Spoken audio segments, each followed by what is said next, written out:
Let's make some Chex Mix. First, I made some seasoned salt. That's 2 tablespoons of kosher salt, 4 teaspoons of ground black pepper, 1 teaspoon of paprika, 1 teaspoon of garlic powder, a half teaspoon of onion powder, and a half teaspoon of cayenne pepper.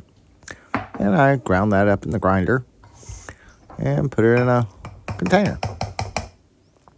And then I started work on the Chex Mix, and that's the butter mixture. I put 6 tablespoons of butter, and then 2 tablespoons of Worcestershire sauce, 1.5 teaspoons of seasoned salt that I'd made previously, 3/4 teaspoon of garlic powder, half teaspoon of onion powder, and then I poured that into the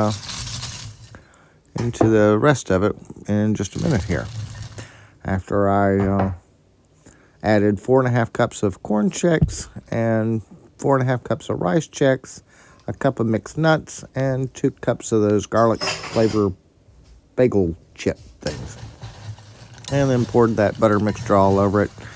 Gave it a good stir.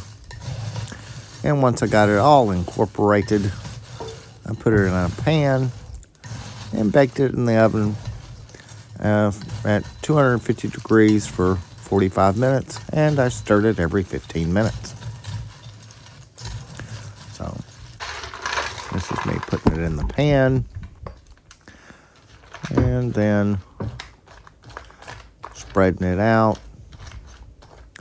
Then I throw it in the oven, and it comes out looking like this. Looks about the same as when it went in, but some of the pieces are a little bit darker, and it's good. I saw someone else make this not long ago. Someone was making fun of it, but I like it.